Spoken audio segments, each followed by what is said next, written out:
नमस्कार मुलांनो, आज आपण इयत्ता 6वीचा सामान्य विज्ञान विषयातील पाठ क्रमांक 1 नैसर्गिक संसाधने हवा, पाणी आणि जमीन या पाठाचा आपण आज मूल्यमापन पाहणार आहोत. मुलांनो, हा पाठाचा अभ्यास आपण मागच्या सेशनमध्ये केलेला आहे आणि मागच्या सेशनमध्ये आपण ह्याचं थोडं मूल्यमापन पण पाहिलेलं आहे. आजच्या सेशनमध्ये सुद्धा आपण काय पाहणार आहोत, याचं मूल्यमापन, ह्या लेसनचं मूल्यमापन पाहणार आहोत.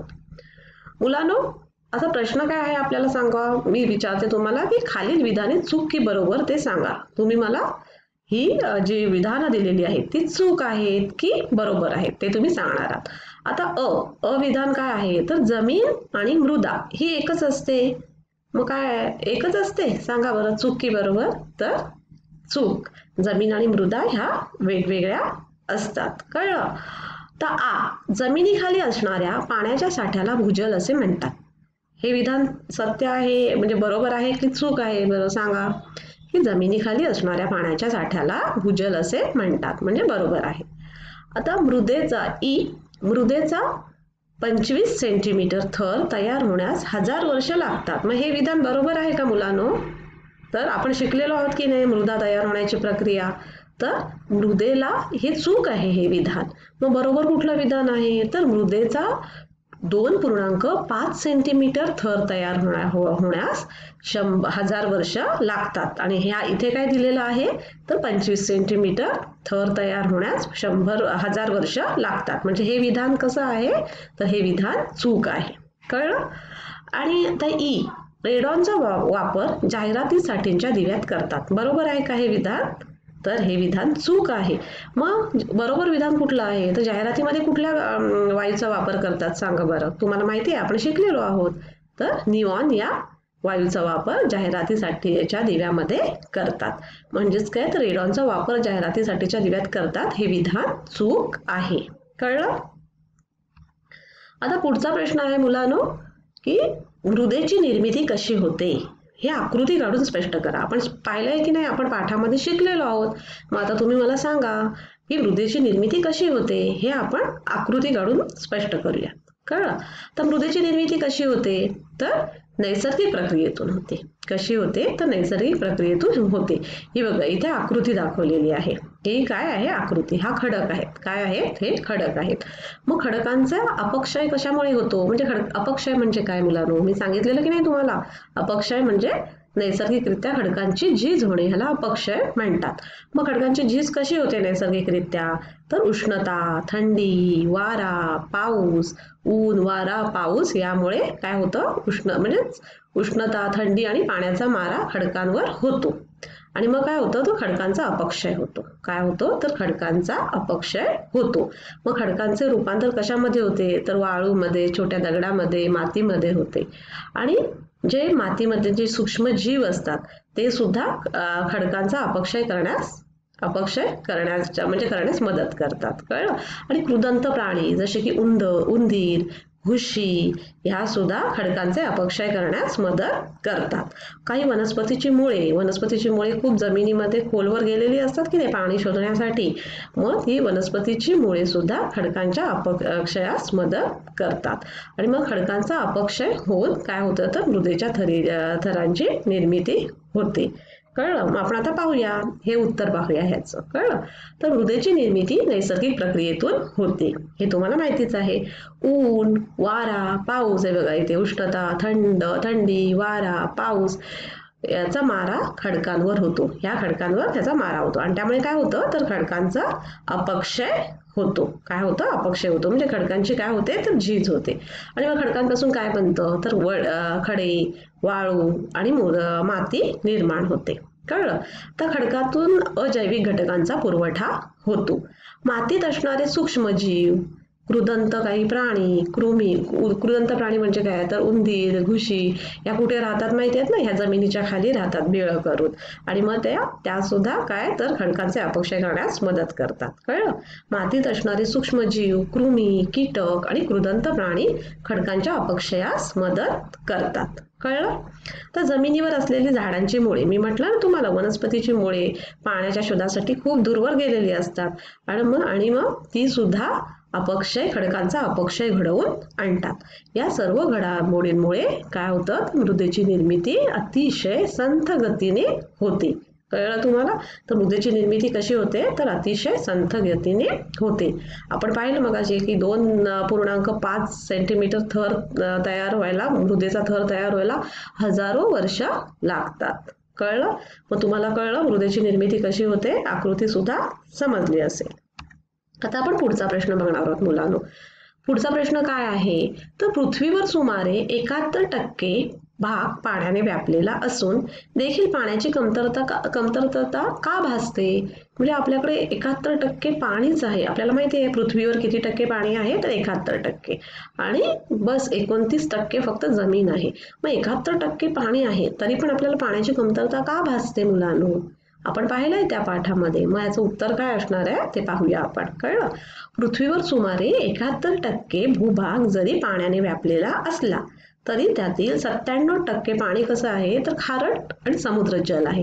मग समुद्राचं पाणी काय आपण पिण्यासाठी वापरतो का, तर नाही वापरत ना.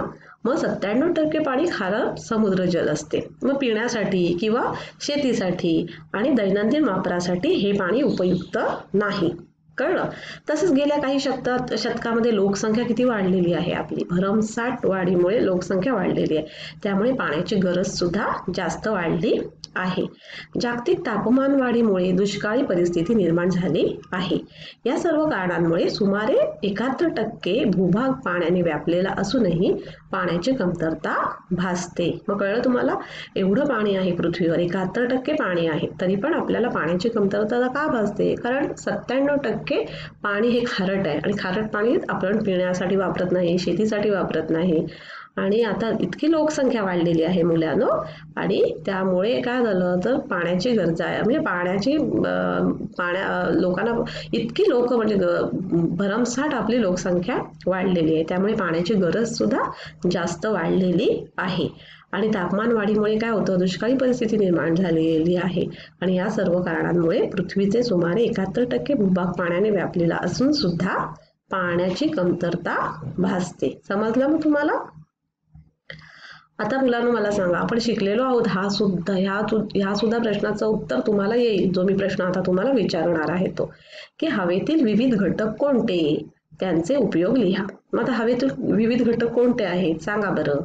जसे की nitrogen, oxygen, carbon dioxide, sulphur dioxide हे वायू आहेत. अजून सुद्धा ऑर्गॉन, हेलियम, निऑन, क्रिप्टॉन आणि झेनॉन हे निष्क्रिय वायू आहेत. 6 निष्क्रिय वायू आहेत, माहिती आहेत ना, आपण शिकलेलो आहोत.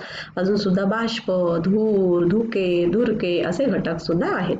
मग हवेतील विविध घटक कोणते आहेत, तर हवेतील विविध घटक म्हणजे हवेत nitrogen, oxygen, carbon dioxide, sulphur dioxide, पुन्हा ऑर्गॉन, निऑन, हेलियम, क्रिप्टॉन आणि झेनॉन हे 6 निष्क्रिय वायू आहेत. पुन्हा बाष्प, धूर, धुरके असे घटक आहेत. मग आता आपण ह्या हवेतील जे वायू आहेत त्यांचे उपयोग कोणते आहेत ते आपण आता पाहणार आहोत. तुम्हाला माहिती आहे, आपण शिकलेलो आहोत मागच्या सेशनमध्ये, जेव्हा आपण पाठ पाहिला तेव्हा या पाठामध्ये आपण पाहिलेलं आहे. मग आता नायट्रोजनचा उपयोग कशासाठी होतो बरं सांगा बरं. तर नायट्रोजनचा उपयोग कशासाठी होतो माहिती आहे, सजीवांना आवश्यक असणारी प्रथिने नायट्रोजन पासून तयार होतात. काय, जी सजीवांना आवश्यक असणारी प्रथिने ती कशापासून तयार होतात, तर नायट्रोजन पासून तयार होतात. अमोनिया निर्मितीसाठी सुद्धा नायट्रोजन आवश्यक असतो. अमोनियम निर्मितीसाठी सुद्धा नायट्रोजन आवश्यक असतो. खाद्यपदार्थ हवाबंद ठेवण्यासाठी नायट्रोजनचा वापर करतो. तुम्ही जे कुरकुरेचे पॅकेट्स खाता ना, ते हवाबंद म्हणजे ते जे पॅकेट्स असतात ते हवाबंद ठेवण्यासाठी नायट्रोजनचा वापर करतात. कळलं? आता ऑक्सिजनचा उपयोग कशासाठी, तुम्हाला तर माहिती आहे ऑक्सिजनचा उपयोग तर श्वसनासाठी करतो आपण, आणि ज्वलनासाठी सुद्धा ऑक्सिजनचा उपयोग होतो. सर्व सजीवांच्या श्वसनासाठी ऑक्सिजन आवश्यक असतो. तर इथं तुम्हाला माहितीच आहे. पुन्हा ऑक्सिजन शिवाय ज्वलन होऊ शकत नाही. कळलं? मग नायट्रोजनचा काय उपयोग तो समजलं तुम्हाला, ऑक्सिजनचा काय उपयोग ते सुद्धा समजलं. तर कार्बन डायऑक्साईडचा काय उपयोग असणार तर सांगा बरं. तर कार्बन डायऑक्साईडचा उपयोग वनस्पतींना होतो ना. वनस्पती जेव्हा अन्न तयार करतात प्रकाश संश्लेषण प्रक्रियेसाठी वनस्पती कार्बन डायऑक्साईडचा वापर करतात. कळलं? कार्बन डायऑक्साईडचा वापर कोण कधी करतात वनस्पती? तर प्रकाश संश्लेषण प्रक्रियेसाठी. मग प्रकाश संश्लेषण प्रक्रियेमध्ये काय करतात त्या? तर कार्बन डायऑक्साईडचा वापर करून सूर्यप्रकाशाच्या मदतीने काय करतात? तर स्वतःचे अन्न स्वतः बनवतात. त्याला प्रकाश संश्लेषण म्हणतात. आणि मग त्या कार्बन डायऑक्साईडचा उपयोग करतात. आपण जो कार्बन डायऑक्साईड श्वासातून आपल्या बाहेर पडतो तो कार्बन डायऑक्साईड वनस्पती काय करतात? तर आपल्या अन्न बनवण्यासाठी त्याचा उपयोग करतात. कळलं? मग तुम्हाला समजलं नायट्रोजनचा उपयोग कशासाठी होतो, ऑक्सिजनचा उपयोग कशासाठी होतो, कार्बन डायऑक्साईडचा उपयोग कशासाठी होतो ते समजलं असेल.